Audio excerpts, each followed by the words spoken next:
Hello viewers, আসসালামু আলাইকুম। আশা করি আল্লাহ তাআলার অশেষ রহমতে আপনারা সকলে ভালো আছেন। আলহামদুলিল্লাহ, আমিও ভালো আছি। আমি আজ মটরশুঁটি দিয়ে রুই মাছ রান্না করে দেখাবো। তো মটরশুঁটি দিয়ে রুই মাছ রান্না করতে যা যা লাগবে দেখেন, উপকরণগুলো কিন্তু আমি প্রথম সাজিয়ে নিয়েছি। এইভাবে সাজিয়ে নিলে আপনার রান্নাটা খুব সহজেই করা যায়। এখন একটা ফ্রাই প্যান বসাই নিলাম। ফ্রাই প্যানে দেখেন আমি কিন্তু পরিমাণ মতো তেল দিয়ে নিয়েছি। তেলটা আসলে যে যতটুকু খাবে ততটুকু দিবেন। আমি আজকে রান্নাটা সরিষার তেল দিয়ে রান্নাটা করে দেখাবো। আমি কিন্তু তেলটা গরম হওয়ার জন্য অপেক্ষা করতেছি। তেলটা গরম হয়েছে, এই জন্য আমি পেঁয়াজের ফালিগুলো দিয়ে দিলাম। মটরশুঁটি রান্নাতে পেঁয়াজের ফালি একটু বেশি দিলে সাথে যে কাঁচামরিচ ফালি দিয়ে দিয়েছি, খেতে খুব ভালো লাগে। স্বাদ মতো লবণ দিয়ে দিয়েছি দেখেন, দিয়ে কিন্তু আমি হালকা একটু ভেজে নিব। আমি বাসায় সব তরকারিতে কিন্তু কাঁচামরিচ দিয়ে বেশিরভাগ তরকারি কাঁচামরিচ দিয়ে রান্না করি, কারণ কাঁচামরিচ স্বাস্থ্যের জন্য অনেক ভালো। কাঁচামরিচে ভিটামিন সি আছে। তো আপনারা যদি সম্ভব হয় কাঁচামরিচ দিয়ে রান্নাটা করবেন। আমি এই রান্নাতে হালকা একটু লাল মরিচ দিব। দেখেন আরেকটা চুলাতে কিন্তু আমি মাছ ভাজি করার জন্য একটা ফ্রাই প্যান বসিয়ে নিলাম। ফ্রাই প্যান বসিয়ে তেল দিয়ে দিয়েছি পরিমাণ মতো। তেলটা দিয়ে কিন্তু তেলটা ভালো করে গরম হওয়ার পর মাছটা দিতে হবে। তেলটা যদি ভালো করে গরম না হয় তাহলে কিন্তু মাছগুলো ভেঙে যেতে পারে। সেজন্য আমরা কি করব, ভালো করে তেলটা যখন গরম হবে তখন আমরা মাছটা কি করব, আমি গোল্ডেন কালার করে ভেজে নিব। এদিকে দেখেন আমি কিন্তু পরিমাণ মতো আদা বাটা রসুন বাটা দিয়ে দিলাম। তারপরে ধনিয়ার ফাঁকি, মরিচের ফাঁকি, হলুদের ফাঁকি পরিমাণ মতো দিয়ে দিয়েছি। মশলাটা যাতে করে পুড়ে না যায় সেই জন্য আমি অল্প একটু পানি দিয়ে নিলাম। পানি দিয়ে সবগুলো মিক্স করে আমি ভালো করে কষিয়ে নিব। মশলাটা যদি ভালো করে আমরা কষিয়ে নিই তাহলে কি হবে, মশলার একটা কাঁচা গ্রানটা করবে না এবং তরকারিটাও কি হবে, সুস্বাদু হবে। মটরশুঁটির রান্নাটা কিন্তু আমি কলাতে এসে শিখছি। আমাদের এলাকাতে আসলে এই রান্নাটা মটরশুঁটি দিয়ে আমরা তরকারি রান্না করে খাওয়ার প্রচলন নাই। এই যে সাথে কিন্তু আমি কয়েকটা কাঁঠালের বিচি, তারপরে দুইটা আলু চিকন করে দেখেন ফালি করে দিয়ে নিয়েছি। তারপর অ্যাড করে দিলাম মটরশুঁটিগুলো তাড়াতাড়ি সিদ্ধ হয়ে যাবে, আলুগুলো তাড়াতাড়ি একটু সময় লাগবে, সেজন্য কিন্তু আলুগুলো আমি চিকন করে ফালি করে কেটে নিয়েছি। সবগুলা মিক্স করে আমি কিন্তু ভালো করে কষিয়ে নিব তরকারিটা। এই যে আমি কিন্তু এখন ডাকনা দিয়ে নিয়েছি। মাছগুলো দেখেন আমার কিন্তু গোল্ডেন লাল করে ভাজা শেষ। কিছু ভাজা হয়েছে, আমি কিছু উঠাই নিচ্ছি, আর বাকিগুলো কিন্তু খালি জায়গাগুলোতে দিয়ে ভেজে নিচ্ছি।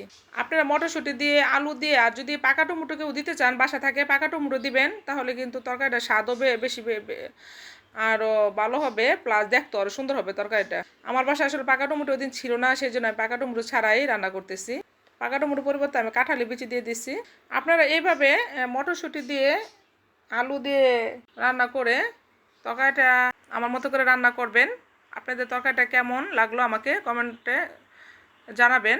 আজকে যে রান্নাটা আমি দিব তাহমিনাস তাহমিনাস কিচেন, হ্যাঁ, আমার ইউটিউব চ্যানেল আরেকটা আছে তাহমিনাস লাইফস্টাইল। এখন আমি আবার রান্নার আরেকটা চ্যানেল খুঁজছি, সেই রান্নার চ্যানেলে কিন্তু আমি আজকে এই রান্নাটা ফার্স্ট টাইম এই রান্নাটা দিব। কারণ একই চ্যানেলের আপনার রান্নার চ্যানেলে শুধু রান্নার কিচেনের জিনিসপত্র দিলেই কি হয়, ভালো হয়, হ্যাঁ, চ্যানেল ভালো থাকে। আর আমি যে লাইফস্টাইল এটাতে আপনার আমার জীবনের প্লাস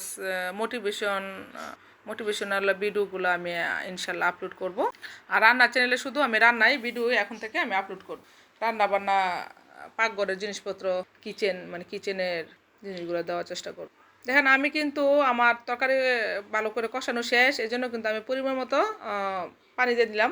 পানিটা আমরা কেউ ঝোল যদি বেশি খেতে চান তাহলে পানির পরিমাণ একটু বেশি দিবেন, আর কেউ যদি বলেন যে না আমি ঝোল কম রাখবো তখন পানির পরিমাণটা একটু কমাই দিবেন।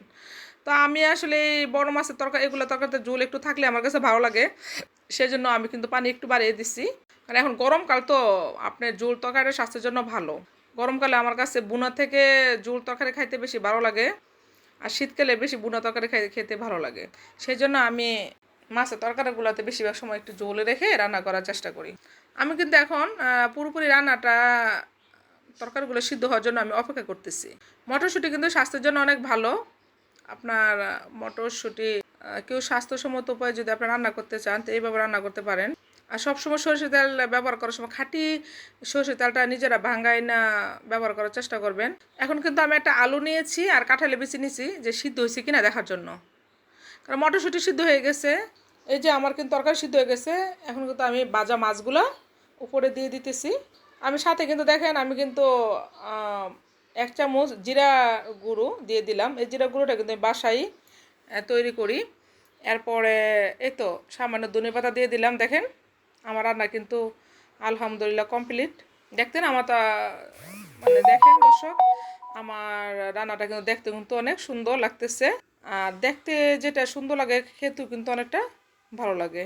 আমাদের রান্নাটা বাসায় যারা খাইছে সবারই ভালো লেগেছে, আশা করি আপনাদেরও ভালো লাগবে। তো পরবর্তীতে নতুন কোনো ভিডিও নিয়ে আসার প্রত্যাশা রেখে আজকের মতো বিদায় নিলাম। খোদা হাফেজ।